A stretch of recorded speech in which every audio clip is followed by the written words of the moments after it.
Nice to meet you, dear aspirants. Welcome to our YouTube channel. তো আজ আমি ইতিহাসের যে সিরিজটি শুরু করেছি, প্রথম ক্লাসে যেমন হচ্ছে মেহেরগড় সভ্যতা, তারপরে হচ্ছে সিন্ধু সভ্যতা, আর্যদের আগমন, ঠিক আছে, মহাজনপদ, ওই ক্লাসটা করানো হয়নি, পরের ক্লাসে করব। একদম ধারাবাহিকভাবে স্টেপ বাই স্টেপ আমি ইতিহাসের যে আলোচনা, সুদীর্ঘ আলোচনা করছি, এটা তোমাদের যে কোনো কম্পিটিটিভ পরীক্ষার জন্য অত্যন্ত গুরুত্বপূর্ণ। এর বাইরে কোনো কোশ্চেন আসবে না। তো আজকের আমাদের যে বিষয়টা নিয়ে আমি আলোচনা করব সেই বিষয়টা হচ্ছে, দেখো, খ্রিস্টপূর্ব 1000 খ্রিস্টপূর্বাব্দ থেকে 600 খ্রিস্টপূর্বাব্দ পর্যন্ত এটা হচ্ছে পরবর্তী ঋগ্বৈদিক যুগ। তারপর থেকেই শুরু হয়, ঠিক আছে, সাম্রাজ্যের যুগ, যেটা হচ্ছে প্রথম আহ, রাজবংশ যেটা হর্ষঙ্ক রাজবংশ, সেখান থেকে শুরু করে আমরা হচ্ছে মৌর্য সাম্রাজ্যের আগে পর্যন্ত, অর্থাৎ হর্ষঙ্ক রাজবংশ, শিশুনাগ রাজবংশ এবং নন্দ বংশের বিস্তারিত আলোচনা করব। এখান থেকে যে প্রশ্নগুলো আসে, এর বাইরে থেকে কোনো, আমার এই যে যে এখানে আলোচনা করা আছে এর বাইরে থেকে কোনো কোশ্চেন আসবে না। তো এখানে আমি কিভাবে হচ্ছে আজকের ক্লাসটা করব সেটা বলছি। দেখো, প্রথমে হচ্ছে বিস্তারিত আলোচনা করব, তারপরে হচ্ছে এই রিলেটেড এমসিকিউ কোশ্চেন আছে, যেগুলো বিভিন্ন পরীক্ষায় আসে এবং সেখান থেকে সংগৃহীত। সুতরাং আমার সঙ্গে শেষ পর্যন্ত থাকো, অবশ্যই উপকৃত হবে। তো তো ভারতের প্রাচীন ইতিহাস, মগধ সাম্রাজ্যের সূচনা এবং বিকাশ, ঠিক আছে, এবং কোন পর্যন্ত বললাম, একদম নন্দ বংশ পর্যন্ত আলোচনা করব। তাহলে আমরা আজকে কি তিনটে রাজবংশ আলোচনা করব। একটা হচ্ছে হর্ষঙ্ক বংশ, তারপর হচ্ছে শিশুনাগ বংশ এবং তারপরে হচ্ছে নন্দ বংশ। এবং এখানে হচ্ছে হর্ষঙ্ক বংশের গুরুত্বপূর্ণ পয়েন্টগুলো, শিশুনাগ বংশের গুরুত্বপূর্ণ পয়েন্টগুলো এবং নন্দ বংশের গুরুত্বপূর্ণ পয়েন্ট এবং উল্লেখযোগ্য রাজা, এই সম্পর্কে আমরা বিস্তারিত আলোচনা করব। দেখো, তার আগে আমি একটু বলে রাখি, আমাদের যে ক্লাস, নিয়মিত যে ক্লাস, লাইভ ক্লাসগুলো হচ্ছে, এখনো পর্যন্ত ফ্রিতেই আছে। এবং এই ক্লাসগুলো রেকর্ডেড সুন্দরভাবে সাজিয়ে গুছিয়ে আমাদের অ্যাপে অ্যাপ আছে। আহ, সেই অ্যাপটা অবশ্যই তোমরা প্লে স্টোর থেকে ডাউনলোড করে নেবে। এবং আমাদের লাইভ ক্লাসের রুটিনগুলো দেখো, সোমবারে 4টে ক্লাস থাকে, বুধবারে হচ্ছে 4টে ক্লাস থাকে এবং শনিবারেও 4টে ক্লাস থাকে। ঠিক আছে, টাইমগুলো একটু দেখে নাও। এই এই টাইমে তোমরা ঠিকঠাক হচ্ছে থাকবে। এর নড়চড় হবে না, একদম এক্স্যাক্টলি টাইমে আমরা ক্লাসগুলো শুরু শুরু করে দেবো। এতদিন পর্যন্ত ঠিকভাবে করতে পারিনি, কারণ কিছুটা টেকনিক্যাল গোলযোগের কারণে এই প্রবলেমগুলো হয়েছে। কিন্তু এখন থেকে ক্লাসগুলো একদম টাইম টু টাইম হবে। সুতরাং তোমরা একটু অ্যালার্ট থাকো এবং আমাদের সঙ্গে থাকো, ক্লাসগুলো অ্যাটেন্ড করো। আর এছাড়া তো রাত্রে ক্লাস আছে, দেখো হচ্ছে এই যে বৃহস্পতিবারে আছে, ঠিক আছে, তারপরে হচ্ছে আহ, সোমবারে আছে।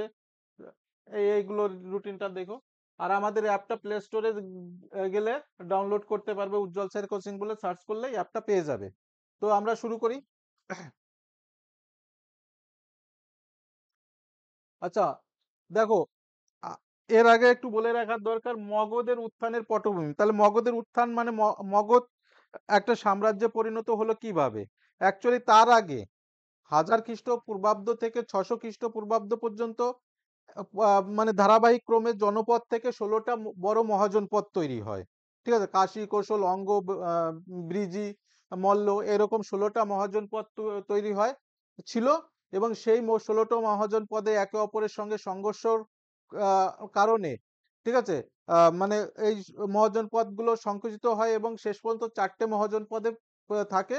মানে অন্য মহাজনপদগুলো পরাজিত হয়, মগধের সঙ্গে যুক্ত হয় এবং শেষ পর্যন্ত এই 4টে মহাজন পদও হচ্ছে আহ, কে জয়ী করে মগধকে কেন্দ্র করে এক উত্তর ভারতে একটা বিশাল সাম্রাজ্য তৈরি হয়। ক্লিয়ার, বোঝা গেছে তো এই পর্যন্ত রোহিত? আমার কথা বোঝা যাচ্ছে তো? তাহলে আমরা এই মগধের উত্থানের কারণগুলো দেখো। কি কারণ? মগধ হচ্ছে প্রাচীন ভারতের 16টা মহাজনপদের মধ্যে একটা মহাজনপদ। ঠিক আছে, যে 16টা মহাজনপদ সম্পর্কে পরের ক্লাসে আমি আলোচনা করব। মগধের রাজধানী হচ্ছে, প্রথম যে রাজধানী ছিল সেটা হচ্ছে রাজগৃহ। বর্তমানে বিহারে গেলে রাজগীর বলে একটা জায়গা আছে, পাহাড়ে ঘেরা। সেটাই ছিল মগধের একদম প্রাথমিক রাজধানী। অর্থাৎ প্রাথমিক বলতে মগধ যখন হচ্ছে হর্ষঙ্ক বংশের যে বিম্বিসারের রাজধানী ছিল রাজগীর। বা রাজগৃহ, ঠিক আছে।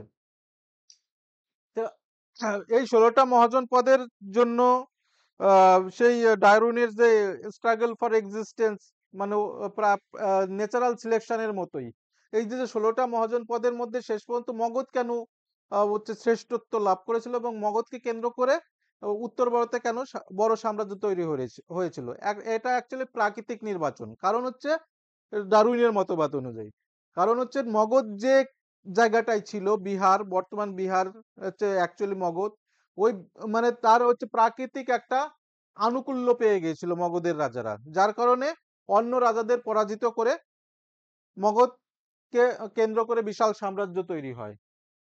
সেই প্রাকৃতিক কারণগুলো কেমন?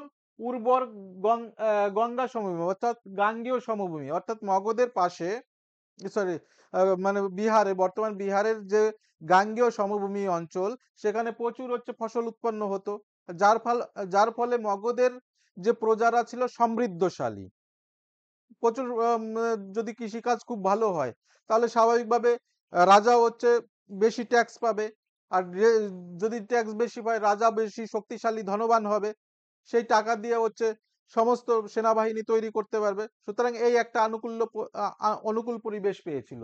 তারপরে আর একটা হচ্ছে গুরুত্বপূর্ণ পয়েন্ট হচ্ছে লোহার খনি আ- আবিষ্কার হয়েছিল, যেমন রাজগীর এবং পার্শ্ববর্তী অঞ্চলে, বর্তমান জানিয়া হচ্ছে বিহারের সিংভূম জেলায় লোহার খনি আছে, ঠিক আছে। সেই এই যে লোহার, তখন কিন্তু দেখো আর্যরা হচ্ছে লোহার ব্যবহার জানতো, ঠিক আছে, কিন্তু সিন্ধু সভ্যতার অধিবাসীরা লোহার ব্যবহার জানতো না, এটা আমরা জানি। আর এই লোহার ব্যবহার করেই বিশেষ করে মগধের যে রাজারা, এখানে প্রচুর মানে লোহা পাওয়া যেত, লোহার খনি, লোহা ছিল হচ্ছে মানে অত্যন্ত গুরুত্বপূর্ণ একটা, লোহার দিয়ে হচ্ছে অস্ত্র থেকে লাঙ্গল থেকে শুরু করে সমস্ত কৃষি দ্রব্য এবং রথ নির্মাণ এবং যুদ্ধের সামগ্রী তৈরি করা হতো লোহার দিয়ে। সুতরাং মগধের রাজা স্বাভাবিকভাবে সমৃদ্ধশালী হয়। এবং পাহাড়ি প্রাকৃতিক দুর্গ, অর্থাৎ মগধের যে রাজধানী প্রথম যেটা বললাম হচ্ছে রাজগীর, রাজগীর ছিল একটা পাহাড়ে ঘেরা অঞ্চল, মানে দুর্গের মতো কাজ করত। সুতরাং বাইরের যে অন্য মহাজন পদের যে রাজারা মানে সহজে হচ্ছে মগধকে পরাজিত করার কোনো সম্ভাবনা ছিল না। এই হচ্ছে মানে প্রাকৃতিক সুবিধা এগুলো পেয়েছিল। আচ্ছা, শক্তিশালী শাসক, তার সঙ্গে শুধু রাজা হলে তো মানে প্রাকৃতিক আনুকূল্য পেলেই তো হবে না, কিন্তু তার ক্ষেত্রে হচ্ছে মানে শক্তিশালী রাজারও দরকার, ঠিক আছে। তো মগধের যে রাজারা ছিল, বিশেষ করে মানে যে রাজারা পরপর ইয়ে হয়েছিল, তারা অত্যন্ত দূরদর্শী এবং দক্ষ প্রশাসক ছিলেন। এগুলোই হচ্ছে মগধের উত্থানের কারণ। আচ্ছা, প্রতিবেশী জনপদ দখল করে সাম্রাজ্য বিস্তার করেছিল মগধ, বিশেষ করে বিম্বিসার, তার পুত্র অজাতশত্রু, তার পুত্র উদয়িনী, এরা হচ্ছে মগধের পার্শ্ববর্তী যে রাজ্যগুলো আছে, জনপদগুলো, তাদেরকে বিশেষ করে বিম্বিসার তো হচ্ছে বিবাহের মাধ্যমে মানে রাজ্য বিস্তার করেছিল, ঠিক আছে।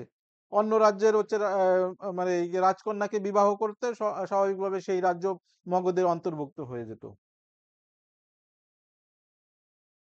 আচ্ছা, এইবার আসছি হচ্ছে ধারাবাহিক আলোচনা বিম্বিসারের শাসনকাল। যদি হচ্ছে শাসনকাল মানে এইভাবে উল্লেখ কখনোই করে না, তবুও হচ্ছে আমাদের টাইম লাইন বা আলোচনার সুবিধার্থে শাসনকালটাও জেনে রাখা দরকার। 544 খ্রিস্টপূর্বাব্দ থেকে 492 খ্রিস্টপূর্বাব্দ, এই টাইমে হচ্ছে বিম্বিসার শাসন করেছিলেন। এটা হচ্ছে তার বয়স নয়, তার হচ্ছে শাসনকাল। বোঝা গেল কি? বোঝা যাচ্ছে? সে হয়তো আরো ছোটবেলা থেকে, এটা হচ্ছে তার মানে রুলিং টাইম। অর্থাৎ যদি হচ্ছে বিম্বিসারের হচ্ছে যদি জন্ম ধরি, তাহলে এর থেকে আরো হচ্ছে আরো 20 বছর হয়তো পিছিয়ে যেতে হবে।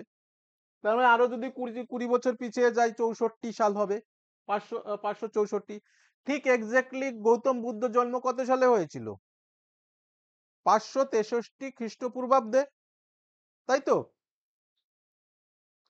63 খ্রিস্টপূর্বাব্দে গৌতম বুদ্ধের, অর্থাৎ এখান থেকে দেখো একটা গুরুত্বপূর্ণ পয়েন্ট, যে গৌতম বুদ্ধ এবং বিম্বিসার সমসাময়িক এবং একই বয়সী ছিলেন। হয়তো 2-5 বছরের ফারাক হতে পারে, কিন্তু গৌতম বুদ্ধ এবং বিম্বিসার, হর্ষঙ্ক বংশের যে প্রথম রাজা বিম্বিসার, তিনি মানে একই সময়কার এবং সমবয়সী ছিলেন। বিম্বিসারের পিতার নাম কেউ যা বলতে পারবে? বিম্বিসারের পিতার নাম হচ্ছে বৃহদ্রথ, ঠিক আছে, যার উল্লেখ হচ্ছে মহাভারতে, উল্লেখ আছে। নেক্সট দেখো, হর্ষঙ্ক বংশের প্রতিষ্ঠাতা কে? তিনি হচ্ছে বিম্বিসার, হচ্ছে হর্ষঙ্ক বংশের প্রতিষ্ঠাতা।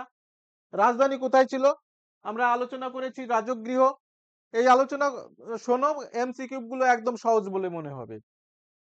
মগধের সম্প্রসারণ ও রাজনৈতিক ঐক্যের ভিত্তি স্থাপন করেছিলেন কে? বিম্বিসার, ঠিক আছে। তিনি রাজ্য বিস্তারের জন্য যে গুরুত্বপূর্ণ কৌশলগুলো নিয়েছিলেন, তার মধ্যে উল্লেখযোগ্য হচ্ছে বিবাহ নীতি। আলোতে দেখা যাচ্ছে না?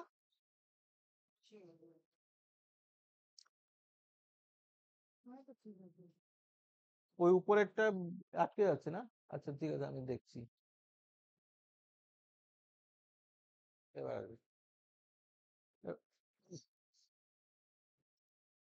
আচ্ছা, তা অর্থাৎ বিবাহ নীতি অর্থাৎ বিম্বিসার পার্শ্ববর্তী রাজ্যের রাজকন্যাকে বিবাহ করতেন, এবং তার ফলে সেই রাজ্যটা মানে মগধের সঙ্গে যুক্ত হয়ে গিয়েছিল। কৌশলের রাজকুমারী কোশলাকে, কোশলা দেবীর সঙ্গে বিবাহ হয়েছিল, ঠিক আছে। কোশল রাজ্যের একটি অংশ দখল ও শান্তি স্থাপন হয়েছিল, এতে হচ্ছে মানে মগধের সঙ্গে যুক্ত হয়েছিল। আর একটা হচ্ছে লিচ্ছবি রাজকুমারী চেতলা, চেলতা বা হ্যাঁ, দেবীর সঙ্গে বিবাহ হয়। এই লিচ্ছবি রাজকুমারী চেতলার পুত্রই হচ্ছে অজাতশত্রু, মনে রেখো। বৈশালীতে প্রভাব বিস্তার করে, মানে তার লিচ্ছবি হচ্ছে কোথাকার, মানে এটা হচ্ছে বৈশালীর, বৈশালীর একটা রাজবংশ ছিল লিচ্ছবি, ঠিক আছে। আর এই লিচ্ছবি ছিল গণতান্ত্রিক, এবং সেখানকার রাজকুমারীর সঙ্গে বিবাহ করেন কে? বিম্বিসার। এর ফলে বৈশালীতে তার একটা প্রভাব প্রতিপত্তি স্থাপিত হয়, এবং বৈশালী ছিল তৎকালীন হচ্ছে সাংস্কৃতিক এবং শিক্ষা কেন্দ্র ছিল বৈশালী, ঠিক আছে। যেমন এখন ভারতের ক্যাপিটাল সিটি বলি মুম্বাইকে, কালচারাল সিটি বলি বারাণসীকে, তাই তো, আর মেন ক্যাপিটাল হচ্ছে দিল্লিতে। ঠিক এখানে সেইভাবে তুলনা করতে পারো, যে রাজগৃহ ছিল হচ্ছে বিম্বিসারের রাজধানী, আর সাংস্কৃতিক পীঠস্থান ছিল বৈশালী। আচ্ছা, যুদ্ধ জয়, উল্টো হয়ে গেছে।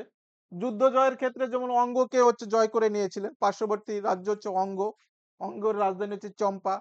পরের ক্লাসে আমরা মহাজন পদ সম্পর্কে ডিটেলসে আলোচনা করব। বোঝা যাচ্ছে তো? আচ্ছা, উনি শুধু হচ্ছে রাজ্য দখল করেননি, প্রশাসনিক উন্নয়নও করেছিলেন বিম্বিসার। আর উনি হচ্ছে বুদ্ধ ধর্মের পৃষ্ঠপোষক ছিলেন, মানে গৌতম বুদ্ধকে ভীষণভাবে শ্রদ্ধা করতেন, এবং একটা সময় উনি গৌতম বুদ্ধ থেকে দীক্ষা লাভ করেন, ঠিক আছে। এবং তিনি গৌতম মানে বুদ্ধ ধর্ম গ্রহণ করেন। এর ফলে বুদ্ধ ধর্ম আরো প্রসার লাভ করে। এই মানে গৌতম বুদ্ধ হচ্ছে, তোমরা জানো আম্রপালি একটা হচ্ছে মানে আহ, কি বলবো, নগর বধূ, ঠিক আছে, তাকে বিবাহ করেছিল বিম্বিসার, ঠিক আছে, এবং আম্রপালি হচ্ছে গৌতম বুদ্ধের শিষ্যত্ব গ্রহণ করেছিলেন। বুঝা গেল?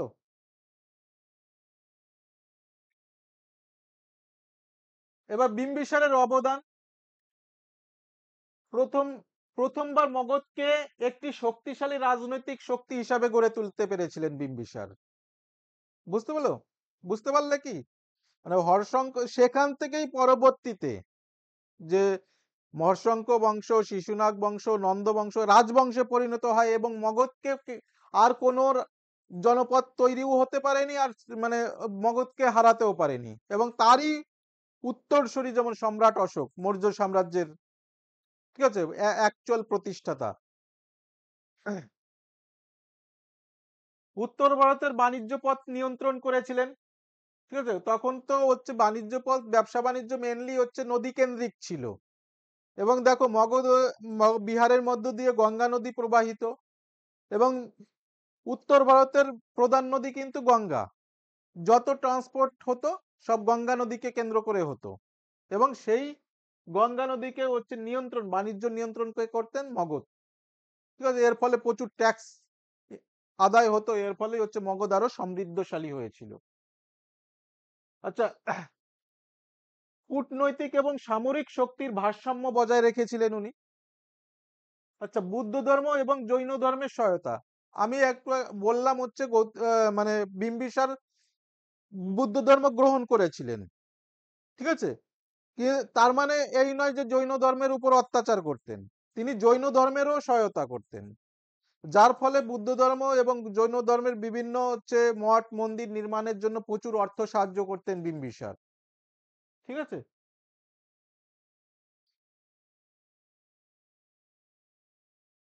আচ্ছা, বিম্বিসারের ফটো তো প্রথমেই দেখেছো, এই হচ্ছে তার পুত্র অজাতশত্রু। ঠিক আছে, অজাতশত্রু হচ্ছে বিম্বিসারের প্রথম অবস্থায়, বিম্বিসারের মানে গৌতম মানে বাবা তো বুদ্ধ ধর্ম গ্রহণ করেছিলেন, আর অজাতশত্রু ছিলেন ভীষণভাবে বুদ্ধ বিরোধী। ঠিক আছে, কিন্তু শেষ পর্যায়ে, জীবনের শেষ পর্যায়ে তিনিও বুদ্ধ ধর্ম গ্রহণ করেছিলেন, এবং ও বিম্বিসার যখন হচ্ছে বয়স হয়ে যায়, তখন অজাতশত্রু বিম্বিসারকে হত্যা করে সিংহাসন আরোহণ করেছিলেন। বুঝতে পেরেছো? এবং অজাতশত্রুকে তার পুত্র উদয়নী তাকে হত্যা করেছিলেন। আচ্ছা, বিম্বিসার পিতৃ হত্যার মাধ্যমে সিংহাসন আরোহণ। আচ্ছা, শাসন আমলে মগধ সাম্রাজ্যের ব্যাপক সম্প্রসারণ হয়েছিল অজাতশত্রুর সময়। ঠিক আছে, উনার যে কৃতিত্ব, বৈশালী দখল করেছিলেন। ঠিক আছে, লিচ্ছবি রাজ্যের বিরুদ্ধে জয় করেছিল, যুদ্ধ করেছিল, এবং তাতে হচ্ছে জয়লাভ করেছিল। লিচ্ছবিরা কোথাকার হচ্ছে, কোন রাজ্যের বা কোন মহাজনপদের ইয়ে ছিলেন? বৈশালীর। ঠিক আছে, নতুন অস্ত্র উনি হচ্ছে মহাশিলাকান্ত এবং রথ মুসল ব্যবহার করেছিলেন। পরীক্ষা প্রশ্ন আসে অনেক সময়, মহাশিলাকান্ত কে ব্যবহার করেছিলেন? এটা অজাতশত্রু ব্যবহার করেছিলেন। হ্যাঁ, ঠিক আছে, ইনি হচ্ছে মানে রাজ্য বিস্তারের যে কৌশল অবলম্বন করেছিলেন, গঙ্গার উপর কেল্লা নির্মাণ করেছিলেন, পাটলি গ্রাম, যেটা পরবর্তীতে পাটলিপুত্র। ঠিক আছে, দেখো অজাতশত্রু এবং বিম্বিসারের সময়কালে রাজধানী কোথায় ছিল? রাজগৃহ। কিন্তু আমরা অনেকেই জানি হচ্ছে পাটলিপুত্রের স্থাপন কে করেছিলেন? উদয়নী। উদয়নী কে? এই অজাতশত্রুর পুত্র। সাউন্ড আসছে তো? একটু দেখে নাও। ঠিক আছে, ঠিক আছে। আচ্ছা, গৌতম বুদ্ধের শেষ জীবনে এর সাক্ষী এবং প্রথম বুদ্ধ সংঘের আয়োজন করেছিলেন। আমি বললাম হচ্ছে প্রথমে কিন্তু বুদ্ধ বিরোধী ছিলেন, এবং শেষ জীবনে অজাতশত্রু গৌতম বুদ্ধের ভীষণ পৃষ্ঠপোষকতা করেন, এবং হচ্ছে বুদ্ধ ধর্মের প্রচারও লাভ করেন।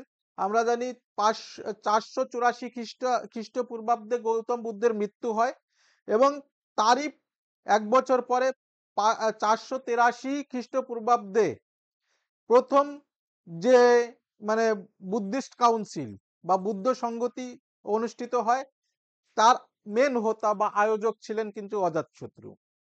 মনে পড়ছে তো? এইটা হচ্ছে এই যে এইটা হচ্ছে অ্যাকচুয়ালি মগধকে কেন্দ্র করে মানে অজাতশত্রু বিম্বিসারের রাজ্য ছিল। অজাতশত্রুর অবদান: সামরিক শক্তির বৃদ্ধি, নতুন রাজধানীর ভিত্তি স্থাপন। রাজধানী কিন্তু ইনি স্থাপন করেননি, কিন্তু হচ্ছে পাটলি গ্রামকেই পরবর্তীতে পাটলিপুত্রে পরিণত করেছিলেন উদয়নী, এবং পাটলিপুত্রই হয়েছিল রাজধানী। আচ্ছা, উত্তর ভারতের বহু অঞ্চল মগধের অন্তর্ভুক্ত হয়ে গিয়েছিল অজাতশত্রুর আমলে। বুদ্ধ ধর্মের প্রচুর প্রচারে সহায়তা করেছিলেন। আচ্ছা, হর্ষঙ্ক বংশের পতনের কারণ। ঠিক আছে, হর্ষঙ্ক বংশের শেষ রাজা ছিলেন নাগদশক। মনে রেখো, নাগদশক ছিলেন অত্যন্ত অত্যাচারী এবং জনবিরোধী শাসক। ঠিক আছে, যখন কোনো প্রশাসক কোনো জনবিরোধী হয় বা অত্যাচারী হয়, তাদের পতন অনিবার্য। ঠিক আছে? সে যত বড় হচ্ছে শক্তিশালী রাজাই হোক না কেন, ইতিহাস বলছে তার একটা পতন হবেই। আর মানে আরেকটা জিনিস বলি, কেউ যদি চায় কোনো হচ্ছে কমিউনিটিকে একদম সমূলে বিনাশ করে দেবে, আজও পর্যন্ত কেউ করতে পারেনি। হিটলার চেয়েছিলেন হচ্ছে ইহুদিদের শেষ করে দিতে, পেরেছে কি? কখনো সম্ভব নয়। ঠিক আছে? আচ্ছা, প্রজাদের মধ্যে অসন্তোষ ও বিদ্রোহের পরিবেশ সৃষ্টি হয়েছিল। আচ্ছা, মগধের মন্ত্রীরা ও প্রজারা একত্র হয়ে তাকে সিংহাসনচ্যুত করে। বুঝতে পেরেছো? যখন অত্যাচার এমন পর্যায়ে গিয়েছিল, মজ মন্ত্রীরা এবং প্রজারা নিজেদের মধ্যে হচ্ছে ইয়ে করে, মানে কি বলবো, ষড়যন্ত্র করে কাকে, নাগদশককে হটিয়ে দিয়েছিলেন। নাগদশক কে ছিলেন? হর্ষঙ্ক বংশের অন্তিম রাজা বা শেষ রাজা। ক্লিয়ার তো?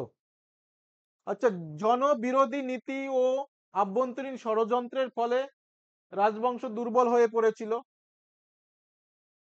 এবার আসছে হচ্ছে, দেখো, শিশুনাগ।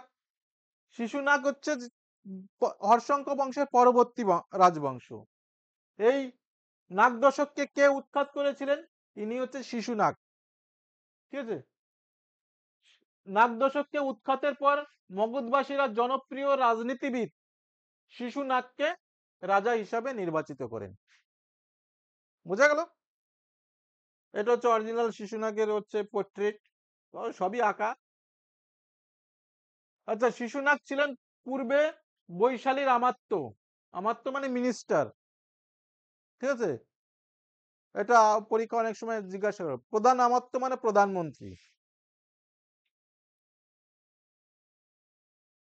আচ্ছা, শিশুনাগ ছিলেন দক্ষ প্রশাসক, জন প্রজাপ্রীতি, কারণ প্রজাদের সমর্থনেই তো উনি হচ্ছে নাগদশককে উৎখাত করতে পেরেছিলেন। এই আলামিন, বোঝা যাচ্ছে তো? রাজনৈতিক প্রজ্ঞার কারণে জনপ্রিয় হন। রাজনৈতিক প্রজ্ঞা মানে হচ্ছে জ্ঞানের। আচ্ছা, নতুন বংশ প্রতিষ্ঠা করে মগধের স্থিতিশীলতা ফিরিয়ে আনেন। অর্থাৎ দেখো, মগধ যখন দুর্বল হয়ে পড়েছে, হর্ষঙ্ক বংশের শেষ রাজা নাগদশক যখন হচ্ছে তার দুর্বলতা প্রকাশ পেয়েছিল, স্বাভাবিকভাবে অন্য যে মহাজন পদগুলো যারা এখনো দখলকৃত হয়নি, তারা কিন্তু স্বাভাবিকভাবে মগধের উপর প্রভাব বিস্তার করার চেষ্টা করেছিল। কিন্তু এখানে মগধের মধ্যেই একজন প্রধান রাজনীতিবিদ শিশুনাগ কি করলেন? মগধকে, মগধের সিংহাসনে বসলেন এবং মগধকে আবার স্থিতিশীল অবস্থায় নিয়ে আসলেন। আচ্ছা, শিশুনাগ বংশের গুরুত্বপূর্ণ রাজারা, দেখো, শিশুনাগ বংশের শিশুনাগ ছিলেন প্রথম রাজা। রাজধানী প্রথমে রাজগৃহ, পরে পাটলিপুত্র। পাটলিপুত্র তো হচ্ছে প্রথমে আমরা জানি। পাটলিপুত্র কে তৈরি করেছিলেন? উদয়নী। উদয়নী কে ছিলেন? হর্ষঙ্ক বংশের শেষ রাজা নয়, অজাতশত্রুর পুত্র। উদয়নী কিন্তু আবার অজাতশত্রুকে হত্যা করে সিংহাসনে বসেছিলেন। আমি রিপিট করলাম। আচ্ছা, এই শিশুনাগ কি করেছিলেন? অঙ্গরাজ্যকে মগধের অন্তর্ভুক্ত করেছিলেন, বৈশালীর শক্তি দমন করেছিলেন। আচ্ছা, বেশি জটিল হয়ে যাচ্ছে নাকি? এগুলো করো এবং এগুলো একটু দেখো, এইভাবে যদি ডব্লিউবিপির প্রিপারেশন নাও, এর থেকে আশা করি ইতিহাসের যাই কোশ্চেন থাকুক, আশা করি তুমি নিজেই বুঝতে পারছো। এর মধ্যে থেকে তোমার কনসেপ্ট থাকলে, অজানা কোশ্চেন থাকলেও তুমি অ্যান্সার করে দিতে পারবে। আচ্ছা, শিশুনাগ বংশের শ্রেষ্ঠ রাজা কালাশক বা কাকবর্ণ। তাহলে শিশুনাগ বংশের যদি মানে মেন রাজা, প্রত্যেক বংশের, যেমন হর্ষঙ্ক বংশের প্রধান রাজা কিন্তু বিম্বিসার, শিশুনাগ বংশের প্রধান রাজা প্রতিষ্ঠাতা শিশুনাগ, কিন্তু প্রধান যে শক্তিশালী রাজা ছিলেন তিনি হচ্ছেন কালাশক বা কাকবর্ণ, যার সময় দ্বিতীয় বুদ্ধ সংগীতি 383 খ্রিস্টপূর্বাব্দে হয়েছিল বৈশালীতে। তা এইবার দেখো, বৈশালীতে তার মানে কি, এই কাকবর্ণ কি করেছিলেন? পাটলিপুত্র রাজধানীকে বৈশালীতে কনভার্ট নিয়ে চলে গিয়েছিলেন। বোঝা গেল? আর যুক্তি, যুক্তি তো অবশ্যই আছে, যার যেখানে সুবিধা হবে সেই। দেখো, আলোচনার মধ্যে, আচ্ছা দেখো, দ্বিতীয় বুদ্ধ সংঘ, সেকেন্ড বুদ্ধিস্ট কাউন্সিল বলা হয়, আয়োজন করেন কে? বৈশালীতে 383 খ্রিস্টপূর্বাব্দে। আচ্ছা, শিশুনাগ বংশের পরবর্তী রাজাদের সম্পর্কে ঐতিহাসিক তথ্য সীমিত। এটা আমি সীমিত নয়, বেশি, খুব বেশি ইনফরমেশন কোথাও পাওয়া যায়নি। তাহলে শিশুনাগ বংশের দুজন রাজা গুরুত্বপূর্ণ, এক হচ্ছে শিশুনাগ, একজন কাকবর্ণ বা কালাশোক। ঠিক আছে, এই ইনি হচ্ছে শিশুনাগ, এই কালাশোক। আচ্ছা, রাজাদের শাসনকাল প্রায় 413 থেকে 345 খ্রিস্টপূর্বাব্দ। এখানে কি দেখো খ্রিস্টপূর্বাব্দ, বোঝা গেল কি? হ্যাঁ, খ্রিস্টপূর্বাব্দ মানে 413 আগে পর্যন্ত ছিল হর্ষঙ্ক রাজবংশ। এবার শিশুনাগ বংশের পতনের কারণ। শেষ রাজা শিশুনাগ, শেষ শিশুনাগ বংশের শেষ রাজা ছিলেন নন্দী বর্মন। দেখো এইগুলোই ইনফরমেশন কিন্তু, ঠিক আছে। শিশুনাগ বংশের তাহলে তিনজন রাজার নাম পেলাম। একজন হচ্ছে কে? প্রথম শিশুনাগ, কালাশোক, আর শেষ রাজা হচ্ছে নন্দী বর্মন। ঠিক আছে, নন্দী বর্মনকে হত্যা কে করেছিলেন? মহাপদ্ম নন্দ। ঠিক আছে, এবং নন্দ বংশের প্রতিষ্ঠাতা করেছিলেন। মগধের সিংহাসনে নন্দ বংশের প্রতিষ্ঠিত হয়। ঠিক আছে, এগুলো হচ্ছে মানে প্রাকৃতিক নিয়ম।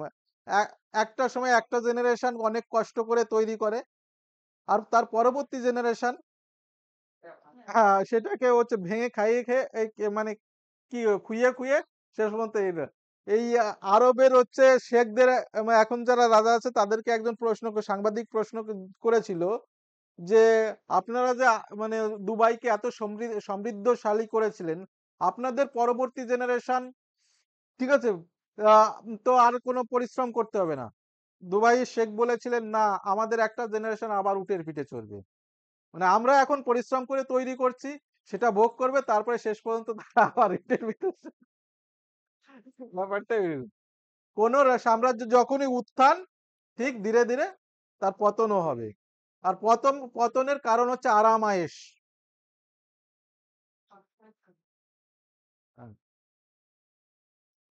আচ্ছা, নন্দ বংশের সামরিক শক্তি ও আচ্ছা আমরা এবার আসছি কি শিশুনাগ বংশের গুরুত্ব।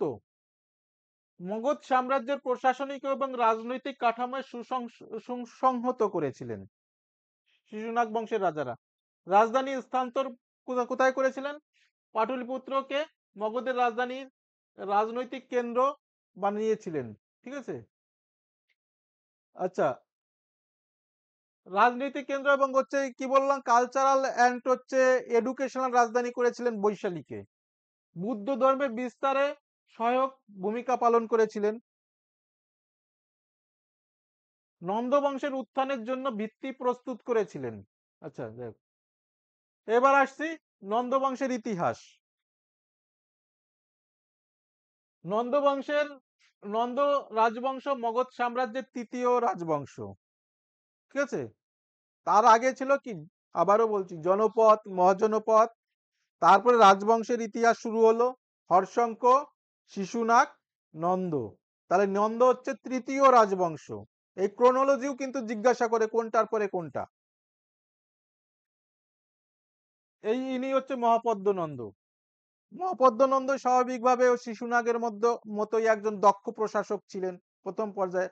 আবার শেষ পর্যন্ত দেখো, এই জন্য হচ্ছে কার্ল মার্কস বলেছিলেন হিস্ট্রি রিপিট ইটসেলফ। একবার সাম্রাজ্য গঠিত হবে, তারপরে আবার ভাঙবে, ধ্বংস হবে, এই একইভাবে সিকোয়েন্স একদম জিআই এর মতো। ঠিক আছে, হর্ষঙ্ক বংশ ধ্বংস হলো দুর্বল শাসকের জন্য। কার জন্য বলো? শেষ রাজা কি ছিল? নন্দী বর্মন। তারপর হচ্ছে শিশুনাগ বংশের, সরি নাগ দশক বললাম, ঠিক শিশুনাগ বংশের নন্দী বর্মনের জন্য। আবার ঠিক আছে, নন্দ বংশ ধননন্দের জন্য।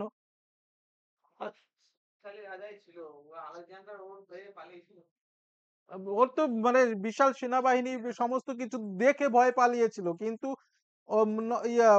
তোমার হচ্ছে অত্যাচারী, ঠিক আছে, মানে হ্যাঁ, ভোগ বিলাসী ছিলেন।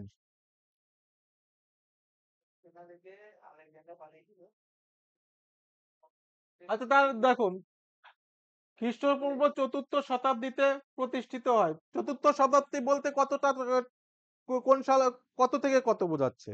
মানে 300 থেকে 400-র মধ্যে চতুর্থ শতাব্দী বোঝাবে, বুঝতে পেরেছো কি?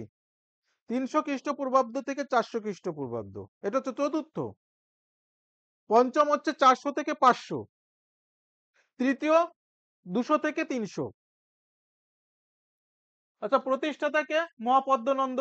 রাজধানী কোথায়? পাটলিপুত্র। ঠিক আছে, আনুমানিক হচ্ছে তার হচ্ছে শাসনকাল কত ছিল? 345 থেকে 321 খ্রিস্টপূর্বাব্দ পর্যন্ত নন্দ বংশের শাসনকাল। মানে 322 খ্রিস্টপূর্বাব্দে হচ্ছে চন্দ্রগুপ্ত মৌর্য ধননন্দকে পরাজিত করে সিংহাসনে বসেন। বলো। বিসি মানে হচ্ছে পিছন থেকে আসছি, এরকম এসে এসে জিরোতে চলে আসবো। যে যে সময় হচ্ছে 0 খ্রিস্টাব্দ, তার 4 বছর পরে যীশু খ্রিস্টের জন্ম, তারপর থেকে আবার অব্দ, এই এখন হচ্ছে 2025, বুঝতে পেরেছো? হ্যাঁ। আচ্ছা, রাজারা ছিল 9 জন। 9 জন নন্দ রাজা, মহাপদ্ম নন্দ এবং 8 পুত্র, ঠিক আছে। আচ্ছা, মহাপদ্ম নন্দ প্রতিষ্ঠাতা পেশায় ছিলেন হচ্ছে শূদ্র, মগধের সেনাপতি, বুঝতে পেরেছো? দেখো, নন্দ রাজাকে মহাপদ্ম নন্দ ছিলেন শূদ্র, তার মানে ধননন্দ হচ্ছে শূদ্র। তার পরবর্তীতে ধননন্দ মৌর্য, চন্দ্রগুপ্ত মৌর্য কিন্তু শূদ্র ছিলেন, বোঝা গেল? এবং মৌর্য সাম্রাজ্যের শেষ সম্রাটকে বলো, বৃহদ্রথ, তাকে হত্যা করে আবার ব্রাহ্মণ্য সাম্রাজ্য তৈরি হয়। কে করেছিলেন? পুষ্যমিত্র শুঙ্গ। পুষ্যমিত্র শুঙ্গ ছিলেন একজন ব্রাহ্মণ।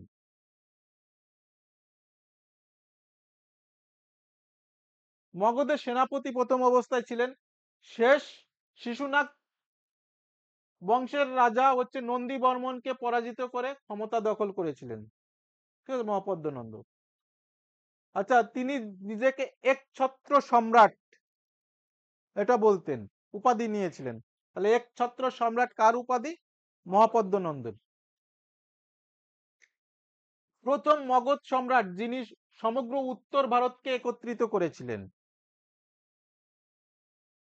ঠিক আছে, মানে পুরো যত 16টা মহাজনপদ, তার সব জায়গায় আধিপত্য তৈরি করে ফেলেছিলেন কে? মহাপদ্মনন্দ।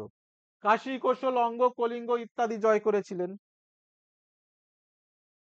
উপাধি একছত্র বা রাজক্ষম, মানে সমস্ত রাজাদের পরাজিত করেছিলেন, ঠিক আছে। এই জন্য তিনি এই সর্বরাজক্ষম উপাধি উপাধি ধারণ করেছিলেন।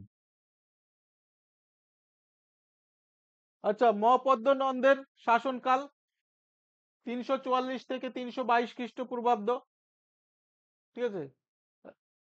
ইনি হচ্ছে বিরাট স্থায়ী সেনাবাহিনী গঠন করেছিলেন, মানে বড় সেনাবাহিনী গঠন করেছিলেন। তার সেনাবাহিনীতে প্রায় 2 লক্ষ পদাতিক, 20,000 অশ্বারোহী, 2,000 রথ এবং 3,000 হাতি ছিল, ঠিক আছে। শাসনে দক্ষ, কিন্তু প্রজাদের উপর ভারী কর চাপিয়েছিলেন মহাপদ্মনন্দ। বুদ্ধ ও জৈন গ্রন্থে তার শাসনকে কঠোর বলা হয়েছিল। আচ্ছা, মৃত্যুর পর তার 8 পুত্র রাজা হন, নন্দবংশের পরবর্তী রাজারা, মানে 8 পুত্র হয়েছিল। এবং শেষ রাজা কে ছিল? ধননন্দ। নন্দবংশের অন্যান্য রাজারা, মহাপদ্মনন্দের পর ধননন্দ সবচেয়ে বিখ্যাত এবং পরবর্তী রাজা হয়েছিলেন, এবং ইনি ছিলেন অত্যাচারী। ধননন্দ ছিলেন অসীম সম্পদের অধিকারী। অর্থাৎ দেখো, মহাপদ্মনন্দ যে সমস্ত উত্তর ভারতের যে জনপদগুলোকে একত্রিত করেছিলেন এবং সর্বরাজ্যক্ষম উপাধি ধারণ করেছিলেন বা একছত্র, ঠিক আছে, যে ধনসম্পদ সবই তো পেয়েছিল উত্তরাধিকার সূত্রে, কে? তার পুত্র ধননন্দ। এই জন্য উনি আর হচ্ছে রাজ্য বিস্তারের দিকে মনোযোগ দেয়নি। তবুও কিন্তু উনি হচ্ছে উনার ভয়ে হচ্ছে কে, আলেকজান্ডার হচ্ছে আর এদিকে অগ্রসর হয়নি। কথিত আছে আলেকজান্ডার হচ্ছে সিন্ধু নদীকে অতিক্রম করতে পারেননি, তাই জন্য ব্যাক করে গিয়েছিলেন, কিন্তু তার প্রধান সেনাপতি সেলুকাসকে রেখে গিয়েছিলেন। আচ্ছা, জনগণের মধ্যে অপ্রিয় ছিলেন অতিরিক্ত কর ও অহংকারের কারণে, ভীষণ অহংকার ছিলেন। আমরা পরবর্তী ক্লাসে আমরা দেখব যে এই ধননন্দই চাণক্য বা বিষ্ণুগুপ্ত, ঠিক আছে, বা কৌটিল্য একই ব্যক্তি। তাকে ব্রাহ্মণ, তাকে হচ্ছে রাজসভায় ঘাড় ধাক্কা দিয়ে ফেলে দিয়েছিলেন, তার ফলে তার শিখা, ঠিক আছে, ব্রাহ্মণরা তখন হচ্ছে মাথার অর্ধেকটা মুন্ডলি করতো, অর্থাৎ অর্ধেকটা ন্যাড়া থাকতো, বাকিটা হচ্ছে শিখা বাঁধতো, সেই শিখা খুলে গিয়েছিল। এটা হচ্ছে মানে চাণক্য ভীষণ অপমানিত হয়েছিল এবং ওই শিখা ছুঁয়ে প্রতিজ্ঞা করেছিল যে ধননন্দ, আমি যতদিন পর্যন্ত তোর হচ্ছে রক্ত দিয়ে এই শিখা না ধুতে পারবো ততদিন পর্যন্ত আমি শিখা বাঁধবো না। যার কারণে পরবর্তীতে আমরা জানি চাণক্য এর সহায়তায় চন্দ্রগুপ্ত মৌর্য ধননন্দকে পরাজিত করে মৌর্য সাম্রাজ্যের ভিত্তি স্থাপন করেছিলেন। আচ্ছা, তার আমলেই আলেকজান্ডারের সেনাপতি সেলুকাস নিকেটর উত্তর পশ্চিম ভারতে প্রবেশ করেন। তখনও মগধে পৌঁছাতে পারেনি, মগধ পর্যন্ত আসতে পারেনি। তার মানে কি, বর্তমান হচ্ছে মনে করো পাঞ্জাব হরিয়ানা বা এই অঞ্চল, ঠিক আছে, ওই অঞ্চলে এসেছিল, কিন্তু মগধ পর্যন্ত পৌঁছাতে পারেননি। আর ধননন্দ কোনো গুরুত্বই দিত না। এই জন্য উত্তর পশ্চিম ভারতকে মানে সুরক্ষিত করার জন্য মনোযোগী দেয়নি। সেটাই কিন্তু হচ্ছে চাণক্য বুঝাতে এসছিল, কাকে?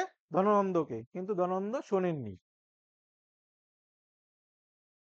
আচ্ছা, ধননন্দ এবং চন্দ্রগুপ্ত মৌর্য, ঠিক আছে, মৌর্যর বংশের ইতিহাস আমরা পরে পড়ব। ধননন্দের দুর্নীতি ও প্রজাদের অসন্তোষের কাজে লাগান কে? চাণক্য বা কৌটিল্য, যেটা আমি বললাম। চাণক্য বা চন্দ্রগুপ্ত মৌর্য প্রশিক্ষণ দিয়ে সেনা সংগ্রহ করান। বুঝতে পেরেছো? দীর্ঘ যুদ্ধের পর 321 খ্রিস্টপূর্বাব্দে ধননন্দ পরাজিত হন।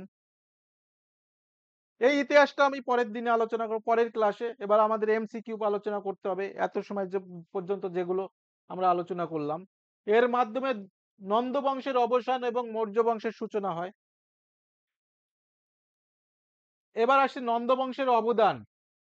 মগধ সাম্রাজ্যের ভৌগোলিক বিস্তার সর্বোচ্চ পর্যায়ে পৌঁছায় কে? নন্দ বংশের। এই সবই তো উত্তরাধিকার সূত্রে অশোক বা হচ্ছে চন্দ্রগুপ্ত মৌর্য পেয়েছেন। মগধকে পরাজিত করা মানে সমস্ত ভারত তার দখলে। বিরাট সেনাবাহিনী তো আগেই ছিল, মানে পেয়েছে, বুঝতে পেরেছো, আরো প্রসারিত করেছিলেন। আচ্ছা, কেন্দ্রভূত প্রশাসনিক ব্যবস্থা অর্থাৎ এককেন্দ্রিক প্রশাসনিক, মানে মগধ থেকে সমস্ত হচ্ছে আহ কি বলবো হচ্ছে নিয়ম নীতি তৈরি হতো এবং সব জায়গায় হচ্ছে লাগু হতো। উত্তর ভারতের রাজনৈতিক একতা স্থাপন করেছিলেন, ঠিক আছে। আচ্ছা, ইনি হচ্ছে পরবর্তী ক্লাসে আমরা করব, এই চন্দ্রগুপ্ত মৌর্য, এটা বিন্দুসার, এটা চাণক্য, আর এটা হচ্ছে সম্রাট অশোক। আচ্ছা, এর মধ্যে আমাদের একটু আমাদের একটা আমাদের এই যে যে প্রতিষ্ঠান, এটা রেসিডেন্সিয়াল কোচিং সেন্টার। এখানে মোটামুটি ছোট coaching centre all over West বেঙ্গলের বিভিন্ন ডিস্ট্রিক্ট থেকে আমাদের এখানে স্টুডেন্টরা আসে। আমাদের সব রকম ব্যবস্থা এখানে আছে। এছাড়া আমাদের প্রতিষ্ঠানের নিজস্ব আহ, আমরা আমাদের প্রচেষ্টায় বই প্রকাশ করেছি। এই বইগুলো আমাদের যদি তোমাদের দরকার হয় আমাদের সঙ্গে হোয়াটসঅ্যাপে যোগাযোগ করতে পারো। এই মুহূর্তে অ্যামাজনে অফ রেখেছি। পুলিশের জন্য, ওয়েস্ট বেঙ্গল পুলিশ কনস্টেবলের জন্য, আর্মির জন্য বই আছে এবং এসএসসি জিডির বইও আছে। ক্লাস শেষ হয়নি, আরো আছে, এমসিকিউ আলোচনা করবো তো। কত টাইম হলো? ঠিক আছে, ক্লাসটা ফ্রুটফুল হচ্ছে তো, ঠিক আছে তো, তাহলে হ্যাঁ। আচ্ছা, হর্ষঙ্ক বংশের প্রতিষ্ঠাতাকে ফটাফট বলো। হর্ষঙ্ক বংশের প্রতিষ্ঠাতা হচ্ছে, সরি, বিম্বিসার, ভুল হয়েছে। আচ্ছা, বিম্বিসার কোন বংশের? হর্ষঙ্ক। হ্যাঁ। বিম্বিসারের রাজধানী কোথায় ছিল? রাজগৃহ। বিম্বিসার কোন ধর্মের অনুগামী ছিলেন? বুদ্ধ ধর্ম। বুদ্ধের সময় কোন মগধ শাসক ছিলেন? বুদ্ধের সময় হচ্ছে বিম্বিসার ছিলেন। বিম্বিসারের পত্নী কোশলের রাজকুমারী ছিলেন, তার নাম কি? কোশল দেবী। অজাতশত্রু বিম্বিসারের কে ছিলেন? পুত্র ছিলেন। ঠিক আছে, কঠিন মনে হচ্ছে? অজাতশত্রু তার পিতাকে হত্যা করে সিংহাসনে বসেন, বুঝতে পারছো? 491 খ্রিস্টপূর্বাব্দে, 92 আছে তো, ঠিক আছে। এত এগুলো, ঠিক আছে, অসুবিধা নেই। আচ্ছা, অজাতশত্রু কোন নতুন রাজধানী স্থাপন করেছিলেন? পাটলিপুত্রের ভিত্তি স্থাপন করেছিলেন, উদয়নী তৈরি করেছিলেন। অজাতশত্রুর সময় কোন সংঘটি বিখ্যাত ছিল? মানে কোন সংঘর্ষটি? মগধ বৈশালী যুদ্ধ, মানে বৈশালীকে পরাস্ত করেছিলেন কে? অজাতশত্রু। আচ্ছা, বৈশালীর লিচ্ছবি গণতন্ত্রের বিরুদ্ধে যুদ্ধের জন্য অজাতশত্রু কোন অস্ত্র ব্যবহার করেছিলেন? মহাশিলক অস্ত্র, এটা হবে। ওর যন্ত্র হয়ে গেছে।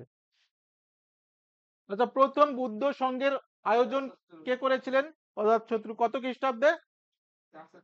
483 খ্রিস্টপূর্বাব্দে। প্রথম বুদ্ধ সংঘ কোথায় অনুষ্ঠিত হয়েছিল? রাজ রাজগৃহ।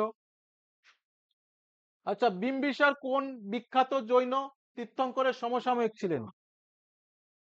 মহাবীর। বুঝতে পেরেছো? অজাতশত্রুর মৃত্যুর পর মগধের সিংহাসনে কে বসেন? উদয়নী। উদয়। আচ্ছা, শিশুনাগ বংশের প্রতিষ্ঠাতা কে? শিশুনাগ। শিশুনাগ বংশের রাজধানী প্রথমে কোথায় ছিল? প্রথমে তো রাজগৃহই ছিল। শিশুনাগ বংশের সময় রাজধানী স্থানান্তর রাজগৃহ থেকে কোথায়? বৈশালী, সরি, পাটলিপুত্রতে। হ্যাঁ, সরি। আচ্ছা, শিশুনাগ বংশের কোন রাজা, বোঝা যাচ্ছে তো? হ্যাঁ, কাকবর্ণ বা কালাশক। দ্বিতীয় বুদ্ধ সংঘ কোথায় অনুষ্ঠিত হয়েছিল? বৈশালীতে। আচ্ছা, শিশুনাগ বংশের পতনের পর কোন বংশ মগধে প্রতিষ্ঠিত হয়? শিশুনাগের নন্দ বংশ। নন্দ বংশের প্রথম শাসক কে ছিলেন? মহাপদ্ম নন্দ। মহাপদ্ম নন্দকে প্রাচীন গ্রন্থে কোন উপাধিতে অভিহিত করা হয়েছিলেন? একরাট। ঠিক আছে, একছত্র বা একরাট। আচ্ছা, মহাপদ্ম নন্দ কোন রাজবংশের অবসান ঘটিয়ে? শিশুনাগ। ধননন্দ কাকে পরাজিত করেছিলেন? ঠিক আছে, এখানে হচ্ছে কাশীরাজকে পরাজিত করেছিলেন। ধননন্দের সময় কে মগধ আক্রমণের পরিকল্পনা করলেও সাফল্য পাননি? আলেকজান্ডার। ঠিক আছে। আলেকজান্ডার কে ছিলেন? ম্যাসিডোনিয়া ছোট্ট একটা রাজ্য ছিলেন, গ্রিক, বর্তমান গ্রিসের উপরের দিকে একটা দেশ, ম্যাসিডোনিয়া। তা আলেকজান্ডারের পিতার নাম কি ছিল? ফিলিপ। ঠিক আছে, ফিলিপসের। এবং আলেকজান্ডার কার, ও আলেকজান্ডার গুরুর নাম কি ছিলেন? হ্যাঁ, অস্ত্রু বা অ্যারিস্টটল। হ্যাঁ, ঠিক আছে। আচ্ছা, নন্দ বংশের পতনের পর কোন বংশ মগধে ক্ষমতায় আসে? মৌর্য, এটা। আচ্ছা, গ্রিক লেখকরা নন্দ বংশের ধনসম্পদ দেখে বিস্মিত হয়েছিলেন। ধননন্দের ধনসম্পদ সংরক্ষিত ছিল কোথায়? পাটলিপুত্রেই, রাজধানীতেই থাকবে। মহাপদ্ম নন্দের শাসনকালে, শাসন আমলকে অনেক ঐতিহাসিক কোন যুগের সূচনা হিসেবে মনে করেন? ঠিক আছে, প্রাক মৌর্য যুগ, মানে এটাই মৌর্য যুগের সূচনা। Thank you for watching. আর ভিডিওটি অবশ্যই লাইক শেয়ার করে দিও। এবং এই যে রেকর্ডিং ভিডিও আমাদের অ্যাপে পাওয়া যাবে, আমি রিকোয়েস্ট করছি আমাদের অ্যাপটা ডাউনলোড করে নেবে।